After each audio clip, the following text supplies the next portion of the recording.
आशा की किरण। અને ભક્તો એટલા માટે તો કેવો દિવ્ય આશીર્વાદ આપ્યો ભગવાન શ્રી કે જે કોઈ મારો શરણાગત બને ક્વચિદપી ભુવિ કૃષ્ણ ભક્તિ ભાજામ નિજ કૃત કર્મ વશાદ વશ્ચ ભોગ્યમ યદુર તથાન વસ્ત્ર દુઃખમ તદપી મમાસ્તુ ન તું પ્રજેશુ તેષામ. ભગવાન સ્વામિનારાયણનો આશીર્વાદ, જે કોઈ મારો શરણાગત બને એનું પ્રારબ્ધ કદાચ કઠિન હોય, ઘેર ઘેર ભીખ માગીને ખાવાનું લખ્યું હોય, એનો હું સ્વીકાર કરીશ. મારો આશ્રિત અન્ન વસ્ત્ર ને આશ્રય કરીને ક્યારે દુખી નહીં થાય. કેવો દિવ્ય આશીર્વાદ!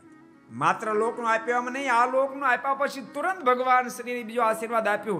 ઈહ ચ યદુર દુઃખ મંત કાલે યગણિત વૃશ્ચિક દંશ તુલ્ય માહુ યદિ તરત તપિ વૈષ્ણવાનામ ભવતુમ માથ ચ તે તુ સંત દુઃખા.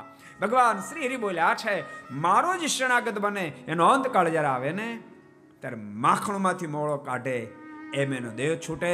એના શરીરના રૂવાડે રૂવાડે એક એક વીછીનો ડંખ લાગે એટલી વેદના થવાની હોય.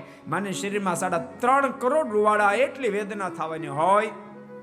એને બદલે અમને રૂવાડે રૂવાડે ભલે કરોડો કરોડો વીછીની વેદના થાવ, પણ મારો શરણાગત માખણમાંથી મોળો કાઢે એમ દેહને મૂકીને મને જ પામે. આવો દિવ્ય વર ભગવાન શ્રીએ આપ્યો. को पसंद आया हो तो लाइक करें और शेयर करना मत भूलिए. सब्सक्राइब करें सरदार कथा चैनल को और बेल आइकॉन पर क्लिक करना मत भूलिए लेटेस्ट वीडियो सबसे पहले पाने के लिए.